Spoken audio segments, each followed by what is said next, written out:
Hello and welcome to JK civil services. In this lecture हम हमारे previous lectures में हमने यूनियन एग्जीक्यूटिव कंप्लीट कर लिया है, लेजिस्लेचर भी पढ़ लिया और कल के लेक्चर में हमने जुडिशरी भी किया है। जुडिशरी के इंपॉर्टेंट जितने भी फैक्ट्स हैं वो हमने कर लिए हैं। सो आज हम कुछ और इम्पॉर्टेंट बॉडीज़ पढ़ेंगे और कुछ प्रोविजंस हम कवर करेंगे which are important from the exam point of view.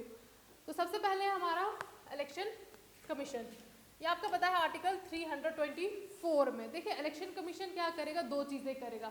Constitution में बताया है कि इलेक्शन कमीशन एक तो प्रिपेयर करेगा इलेक्टोरल रोल। इलेक्टोरल रोल क्या है, ये एक लिस्ट प्रिपेयर करता है हर एक कॉन्स्टिट्यूंसीज, क्योंकि हमने देखा ना कोई स्टेट है उसको डिफरेंट कॉन्स्टिट्यूंसीज में डिवाइड किया गया है, फिर अपनी अपनी कॉन्स्टिट्यूंसीज में लोग जाके वोटिंग करते हैं। तो उस पर्टिकुलर एक कॉन्स्टिट्यूंसी के जो वोटर्स का नाम होगा उसे कहते हैं इलेक्टोरल रोल। तो कंट्री का इलेक्टोरल रोल कौन प्रिपेयर करेगा, इलेक्शन कमीशन। और साथ ही साथ इलेक्शन कमीशन क्या करेगा, it will conduct the elections of किस के प्रेसिडेंट के, वाइस प्रेसिडेंट के, स्टेट लेजिस्लेचर्स के यानी कि एमएलए वगैरह, एमएलए के, फिर पार्लियामेंट में जो एमपीज बैठते हैं, हमारे लोकसभा में जो बैठते हैं, ठीक है, ये सब के इलेक्शन कौन कराएगा, हमारा इलेक्शन कमीशन। देखिए अब इलेक्शन कमीशन में आता कौन कौन है। नंबर एक, सबसे पहले एक this body consist of one chief election commissioner और दो इलेक्शन कमिश्नर्स, ठीक है। सबको अपॉइंट करेगा प्रेसिडेंट, ठीक। और ये जो नंबर है ना, यहाँ पे जो दो इलेक्शन कमिश्नर्स रखे हुए हैं इनको चेंज कर सकता है कौन, हमारा president. President can decide the number of election commissioners. दो है अभी, क्या पता कल को 3 करे या कितने, लेकिन प्रेजेंटली 2 है, ठीक, एक इलेक्शन कमिश्नर। और साथ ही साथ इसके अलावा और एक कमिश्नर्स को अपॉइंट किया जाता है which those are known as regional commissioners. देखिए जब क्या होता है कि हमारे लोकसभा के इलेक्शन जब होते हैं और स्टेट लेजिस्लेटिव इलेक्शन जब होते हैं तो रीजनल कमिश्नर्स को इनको स्पेशली अपॉइंट किया जाता है प्रेसिडेंट ने, लेकिन कंसल्ट करके किससे, इलेक्शन कमीशन के साथ कंसल्ट करके, ताकि ये असिस्ट कर पाए इलेक्शंस के टाइम पे। कौन से, लोकसभा के इलेक्शन और स्टेट लेजिस्लेटिव इलेक्शन जब होते हैं, स्टेट के लेजिस्लेटिव इलेक्शन जब होते हैं, लोकसभा के एमपीज के जब इलेक्शंस होते हैं, तब इनको स्पेशली अपॉइंट किया जाता है, ठीक है। प्रेसिडेंट अपॉइंट करता है ऑन द रिकमेंडेशंस ऑफ, इनकी रिकमेंडेशन लेता है, ठीक है। अब बात करते हैं कंडीशन और सर्विस का टेन्योर क्या है इनका, इलेक्शन चीफ इलेक्शन कमिश्नर और इलेक्शन कमिश्नर का, वो भी प्रेसिडेंट जो है वो डिटरमाइन करता है। रिमूवल प्रोसेस क्या है, रिमूवल प्रोसेस आप इतना याद रखो कि सेम है, जो सुप्रीम कोर्ट के और हाई कोर्ट के जजेस का रिमूवल प्रोसेस है वो सेम है। इलेक्शन कमिश्नर और चीफ इलेक्शन कमिश्नर के रिमूवल का प्रोसेस वो हमने पढ़ा हुआ है, इनकैपेसिटी और इंसॉल्वेंट बिहेवियर वो हमने पढ़ा है, वहाँ पे देख लेना। इलेक्शन कमिश्नर और रीजनल कमिश्नर को अगर रिमूव करना है, ये इनको रिमूव किया जाएगा ऑन द रिकमेंडेशन ऑफ जो चीफ इलेक्शन कमिश्नर है उसके रिकमेंडेशंस पे। अब बात आती है आर्टिकल 326 की, ये बात करता है, इसको विद आर्टिकल नंबर याद रखना, यूनिवर्सल एडल्ट फ्रेंचाइजी की, मतलब कि जितने भी हमारी कंट्री में वोटिंग एज जो है, जितने भी 18 साल से ऊपर हैं वो वोट दे सकते हैं, ठीक। पहले ये 18 साल कब कर दी voting age, by the 61st amendment of 1988। Rajiv Gandhi का टाइम था, राजीव गांधी की सरकार थी उस टाइम पे, फ्रॉम 21, पहले 21 साल थी, इसको कम करके 18 साल कर दिया गया, ठीक है। अब बात आती है, चलो ये लोग तो 18 साल से ऊपर जो है वो वोट दे सकते हैं, क्या सभी वोट दे सकते हैं, इसमें कुछ डिस्क्वालिफिकेशन है कि कौन नहीं दे सकता है वोट।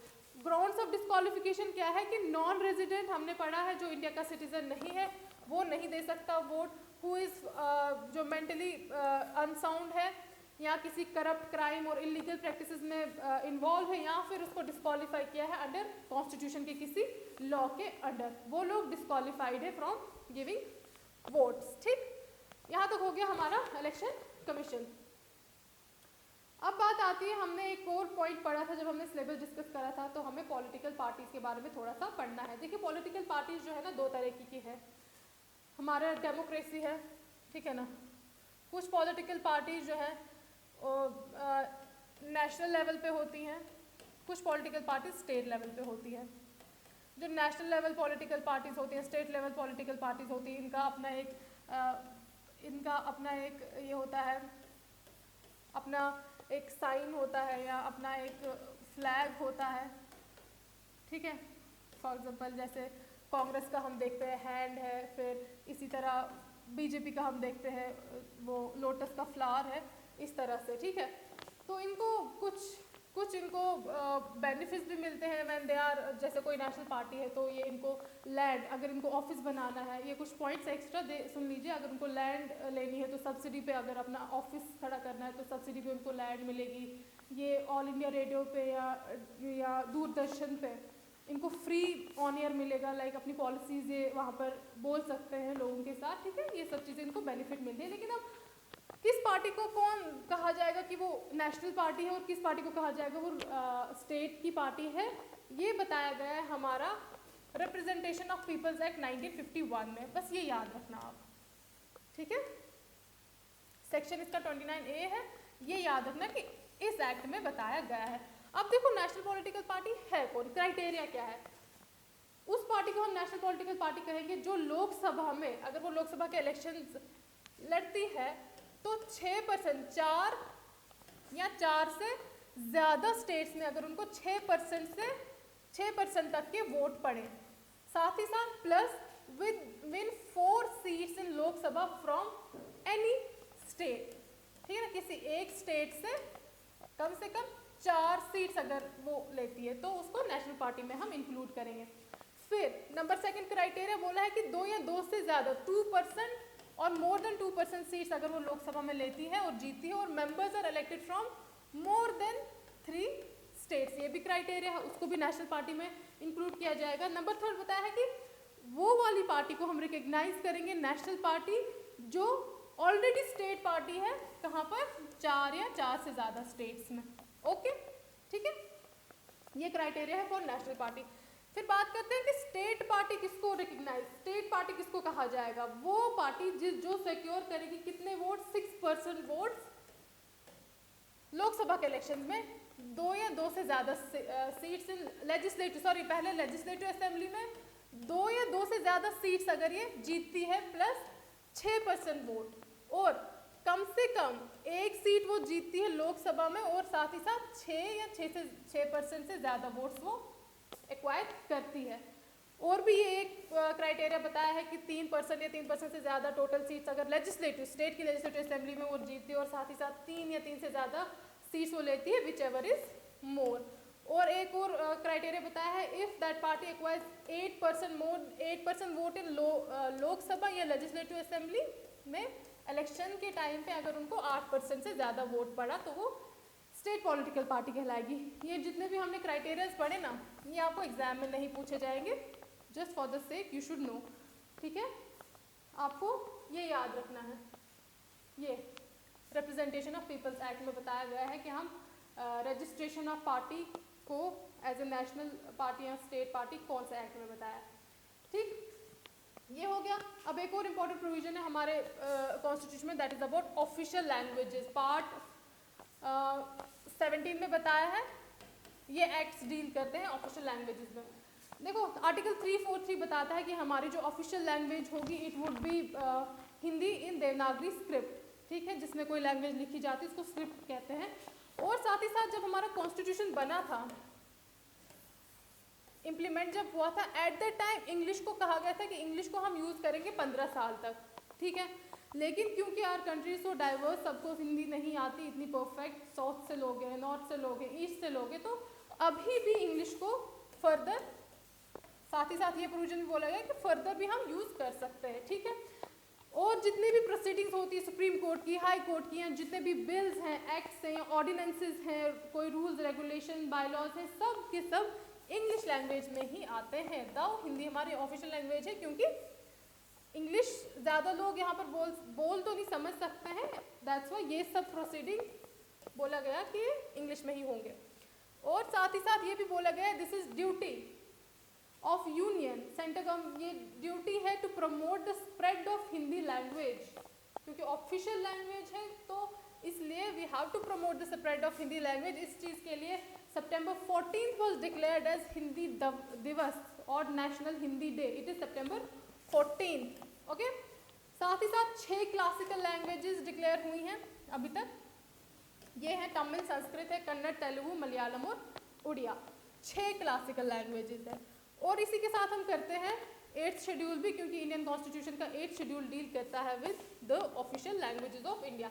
देखिए जब इनिशियली 8th शेड्यूल जब इंक्लूड हुआ इंडियन कॉन्स्टिट्यूशन में, इनिशियली सिर्फ 14 लैंग्वेजेस थे, ठीक है।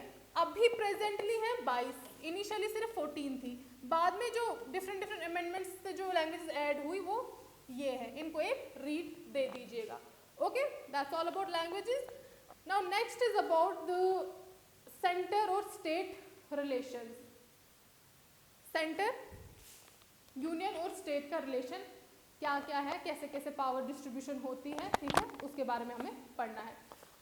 सबसे पहले पढ़ते हैं हम कि लेजिस्लेटिव रिलेशंस में क्या क्या आता है सेंटर और स्टेट के। लेजिस्लेट लॉ मेकिंग में, लॉ मेकिंग हमने ये पढ़ा है। Law making, legislature law making है, एग्जीक्यूटिव लॉ इम्प्लीमेंट करता है और जुडिशरी इज इंटरप्रेटर। आर्टिकल 248 कहता है कि रेजिडोरी, देखो हमने पढ़ा है कि शेड्यूल 7 में 3 लिस्ट आती है, यूनियन लिस्ट आती है, स्टेट लिस्ट आती है और कॉन्करेंट लिस्ट आती है। यूनियन लिस्ट के आइटम्स पर सेंटर लॉ बनाता है, स्टेट लिस्ट के आइटम्स पर स्टेट लॉ बनाती है, कॉन्करेंट पे दोनों ही बनाते हैं, लेकिन यूनियन का सेंटर का प्रिवेल करता है। अब बात आती है कि कुछ ऐसी आइटम्स हैं जो इन 3 लिस्ट के बाहर हैं, तो उनको रेजिड्यूरी आइटम्स कहा जाएगा, और रेजिड्यूरी आइटम्स पे जो रेजिड्यूरी पावर है वो पार्लियामेंट को मिली गई है, यानी कि सिर्फ पार्लियामेंट उन पे लॉ बना सकता है। आर्टिकल 249 कहता है कि ये हमने पढ़ा भी है ऑलरेडी जब हम मेजॉरिटीज और ये सिंपल मेजॉरिटी वगैरह कर पढ़ रहे थे, ठीक है।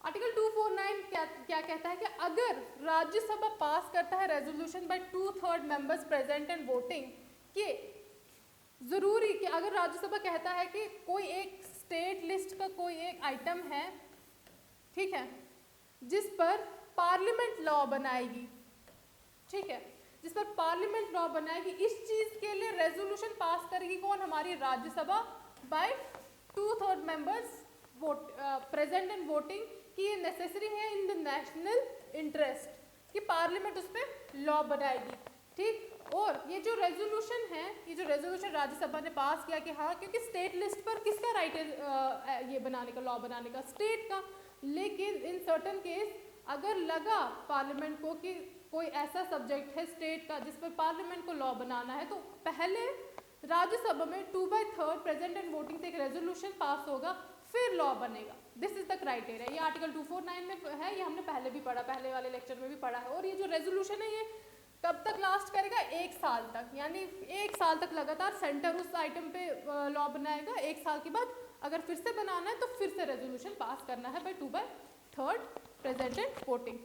अब आर्टिकल 250 क्या कहता है कि पार्लियामेंट कैन, 250 बात करता है, आर्टिकल ना भी याद रहे, ये लेजिस्लेटिव प्रोसेस है कि जब नेशनल इमरजेंसी होगी अंडर आर्टिकल 253, अभी पढ़ेंगे हम नेशनल इमरजेंसी के बारे में।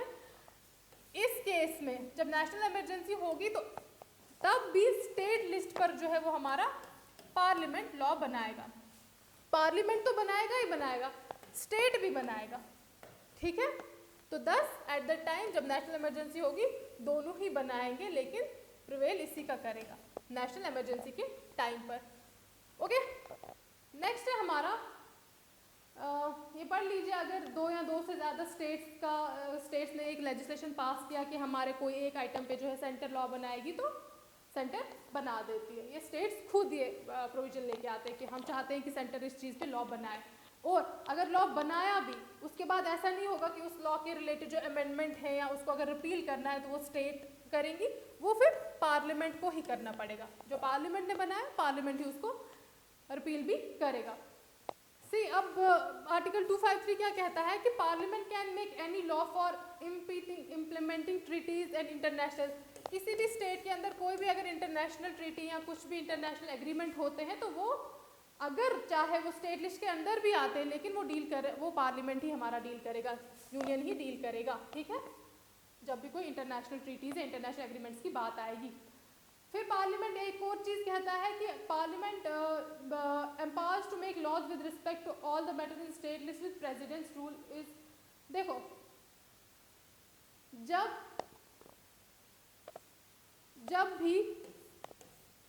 जब भी एक ये 356 इसको विद आर्टिकल याद रखो, जब भी पार्लियामेंट को लगेगा, ठीक है, parliament is empowered to make laws with respect to all the matters in the state when, जब प्रेसिडेंट्स रूल किसी स्टेट में होगा, ठीक है ना, आर्टिकल 356 कहता है कि जब प्रेसिडेंट को लगा कि कोई स्टेट लेजिस्लेचर जो है ना it is not acting according to the constitution, ठीक, उस टाइम पे प्रेसिडेंट्स रूल लग जाता है स्टेट में, तो उस कंडीशन में भी क्या है, पार्लियामेंट ही स्टेट के लॉ बनाएगा, ठीक है। So that was all about legislative processes. अब कुछ इंपॉर्टेंट पॉइंट्स हैं, कुछ एक दो ये देख लीजिए।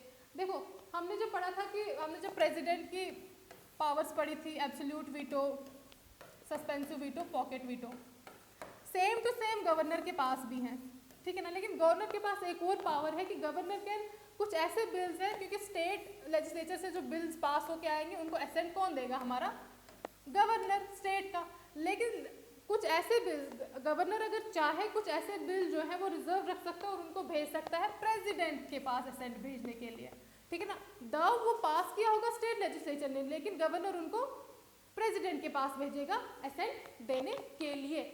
ये तो हुआ कि गवर्नर अगर जो चाहे अपनी मर्जी है कोई भी बिल, लेकिन अगर इस तरीके का बिल आया तो वो गवर्नर को भेजना ही भेजना है प्रेसिडेंट के पास, तो वो बिल कौन सा होगा, governor must reserve any bill affecting the dignity and functioning of the high court of that respective state.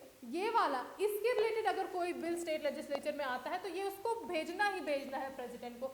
इसके अलावा भी अगर गवर्नर चाहे कोई अपनी मर्जी से भेज सकता है फॉर द असेंट फ्रॉम और the consideration of president, okay.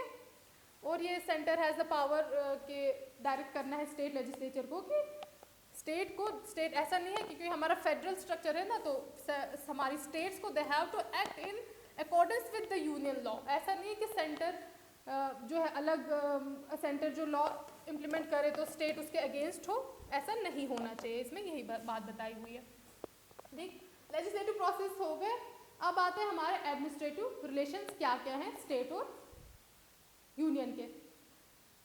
Articles नहीं रहते हैं याद तो रहने दीजिए। सबसे पहले आता है एग्जीक्यूटिव पावर्स, जो बोला है स्टेट के, it should be so exercise की, मतलब अब लॉ इम्प्लीमेंटिंग की बात आई है कि मतलब स्टेट ऐसे एग्जीक्यूटिव पावर्स होनी चाहिए, ऐसे लेजिस्लेटिव प्रोसीजर्स होने चाहिए, they should be in compliance with the union.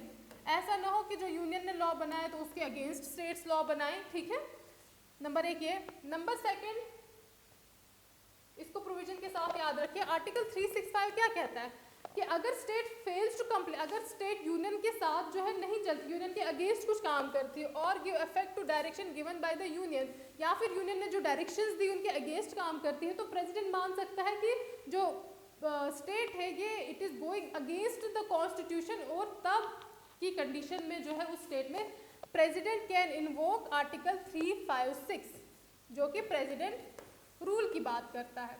देखो जब भी 365 पढ़ो इसको भी कंसीडर करो। 356 मतलब 365 में बताया है कि प्रेसिडेंट कैन इन्वोक 365 में बताया है कि president can invoke president rule under 356। President rules इसके अंडर है, लेकिन वो लगेगा कब वो इसमें बताया है, ओके।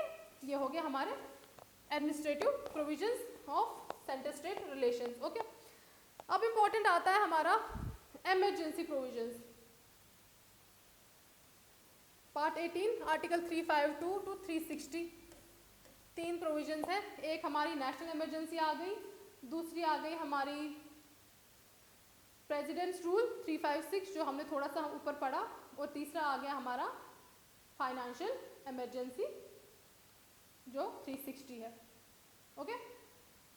देखो सबसे पहले हम बात करेंगे इमरजेंसी क्यों, नॉर्मली जो हमारी अगर कंट्री नॉर्मली रन कर रही है, नॉर्मल सी है, state law central law prevail कर रहे हैं, बट कभी कभार क्या होता है कि कुछ भी एबनॉर्मल कंडीशन जब खड़ी हो जाती है तो उस केसेस में इमरजेंसी जो है वो लग जाती है। 3 टाइप्स की पढ़नी हमने, नेशनल इमरजेंसी, कॉन्स्टिट्यूशनल इमरजेंसी और फाइनेंशियल इमरजेंसी। ये वाली लगती है during the failure of the government in the states, failure of governments in states, ये हमने ऊपर भी पढ़ा ना, जब states with in the limits of constitution काम ना करें, ओके। सबसे पहले नेशनल इमरजेंसी आर्टिकल 352 बात करता है ग्राउंड्स, इनमें क्या पढ़ेंगे हम, मेन ग्राउंड्स हमने पढ़ना है, इम्प्लीमेंट कौन करता है वो पढ़ना है, और रिवोक कौन करता है वो पढ़ना है। वन बाय वन अब हम देखते हैं। सबसे पहले नेशनल इमरजेंसी आर्टिकल 352 के अंडर ग्राउंड्स क्या क्या है, कब कब लग सकती है, वॉर के टाइम पे, एक्सटर्नल एग्रेशन के टाइम पे, और आर्म्ड रेबिलियन। अब देखो ये दो चीजें हैं, इनको कहते हैं एक्सटर्नल इमरजेंसी। क्यों? क्योंकि वॉर बेशक किसी बाहर की कंट्री के साथ होगा, एक्सटर्नल बाहर की किसी कंट्री ने हम पे हमला शमला कर दिया तो ये आगे एक्सटर्नल इमरजेंसी। ये आर्म्ड रेबिलियन क्या है, देखो 44th अमेंडमेंट 1978 में हुआ है। 44th अमेंडमेंट से पहले यहाँ पर जो था ना, यहाँ पर इंटरनल रेबिलियन कहते थे इसको, फिर इसको चेंज कर दिया आर्म्ड रेबिलियन में। देखो इसके पीछे एक छोटी सी स्टोरी ये है कि 1975 में इंदिरा गांधी ने जो है इमरजेंसी लगा दी, ठीक है ना। उसके बाद कुछ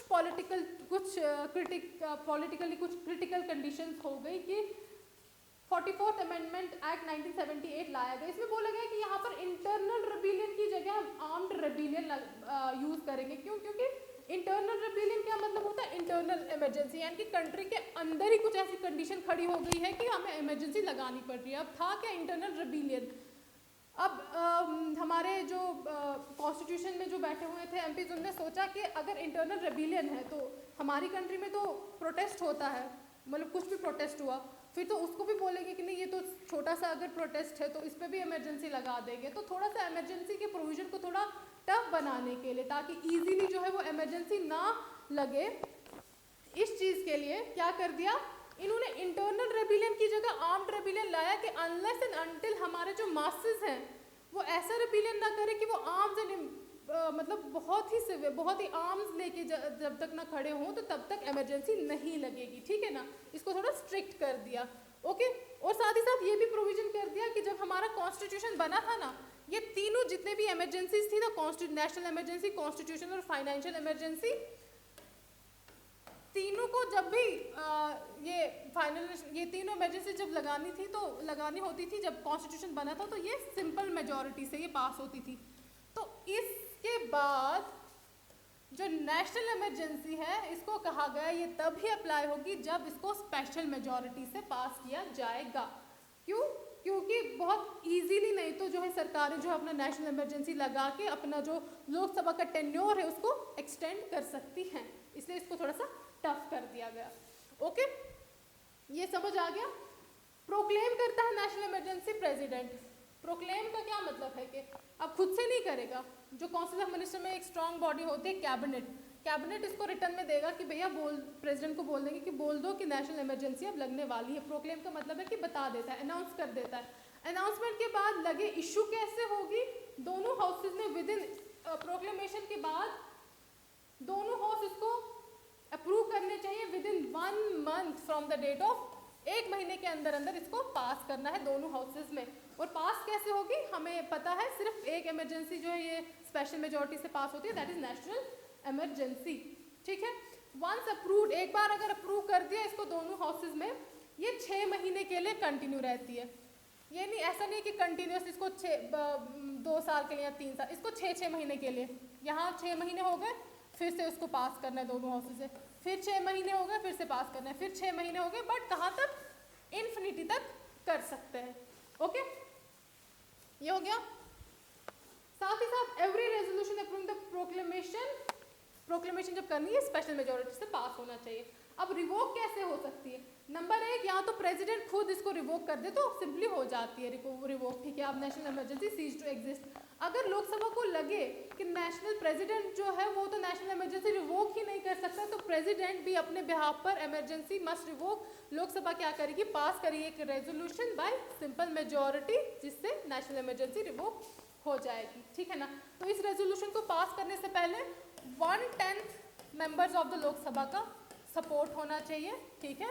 वो फिर स्पीकर को ये रेजोल्यूशन देंगे, उसके बाद ये सिंपल मेजॉरिटी से पास होगा और इमरजेंसी रिवोक हो जाएगी। अब देखिए जब नेशनल इमरजेंसी लगी होती तो इससे हमारे फंडामेंटल राइट्स जब हमने पढ़े थे, हमने पढ़ा था कि वहाँ पर नेशनल इमरजेंसी के टाइम पर कुछ फंडामेंटल राइट्स हमारे कर्टेल हो जाते हैं। जब 358 आर्टिकल 358 क्या कहता है कि हमारा जो आर्टिकल 19 है, ये ऑटोमेटिकली सस्पेंड होगा जब हमारी नेशनल इमरजेंसी होगी। 19 में क्या हमारे फ्रीडम है ना, 6 टाइप्स की डिफरेंट डिफरेंट फ्रीडम है, स्पीच, एक्सप्रेशन एक्सेट्रा एक्सेट्रा। और साथ ही साथ बोला आर्टिकल 19, बाद में जो 44th अमेंडमेंट 1978 आया उसमें लिखा था कि article 19 can only be suspended when the national emergency is laid on the grounds of war और एक्सटर्नल। देखो बोला कि आर्टिकल 19 जो है सस्पेंड कब होगा, होगा तो होगा लेकिन कब होगा नेशनल इमरजेंसीज के टाइम पे, जब सिर्फ एक्सटर्नल इमरजेंसी होगी, इंटरनल के टाइम पर नहीं। ये 44th कॉन्स्टिट्यूशनल अमेंडमेंट 1978 से बोला गया। और साथ ही साथ बोला गया कि जब नेशनल इमरजेंसी होगी प्रेसिडेंट जो है एक ऑर्डर निकाल सकता है कि right to move any court for the, क्योंकि हमारे पास क्या राइट है, हम राइट टू कॉन्स्टिट्यूशनल रेमेडीज है ना आर्टिकल 32, जिसमें हमारा अगर फंडामेंटल राइट कर्टेल होता है तो हम direct high court under article 226 जा सकते हैं, अंडर आर्टिकल 32 हम सुप्रीम कोर्ट जा सकते हैं, ये हमने पढ़ा हुआ है सब कुछ। प्रेसिडेंट एक ऑर्डर निकाल सकता है कि अगर फंडामेंटल राइट वायलेट होता है नेशनल इमरजेंसी के टाइम पर, एट द टाइम आप जो है सुप्रीम कोर्ट या हाई कोर्ट नहीं जा सकते, कोर्ट नहीं जा सकते। लेकिन नेशनल इमरजेंसी के टाइम पे आपका 20 डिटेंशन वाला और right to life and personal liberty वाला जो है वो सस्पेंड नहीं होगा, ठीक है ना। इसके अलावा मतलब कोई भी अगर दूसरा फंडामेंटल राइट को जो कर्टेल करना है उसके लिए order should be laid before each house of the parliament for approval, okay. और अदर क्या इफेक्ट्स पड़ते हैं हमारे नेशनल इमरजेंसी के, while national emergency is in operation the life of Lok Sabha में भी, ये हमने पढ़ा हुआ है ये वाला पॉइंट। जब नेशनल इमरजेंसी होती है वैसे तो डिसॉल्व हो जाता है लोकसभा हमारा, नेशनल इमरजेंसी के टाइम पे वैसे तो डिसॉल्व हो जाता है लोकसभा, हमने ये प्रोविजन पढ़ा हुआ है कि डिसॉल्व अगर हो रहा है लेकिन नेशनल इमरजेंसी लगी है तो इसका ये मतलब है कि एट ए टाइम सिर्फ 6-6 महीने तक लोकसभा को हम एक साल तक एक्सटेंड कर सकते हैं, एट ए टाइम सिर्फ एक साल तक। और इमरजेंसी खत्म होने के 6 महीने के बाद जो है नेशनल इमरजेंसी जब खत्म हो जाती है, सीज हो जाती है, तो फिर लोकसभा जो है 6 महीने से ज़्यादा नहीं रह सकता, okay. That's all for today, rest we will discuss बाकी की 2 emergencies in our next lecture. Thank you.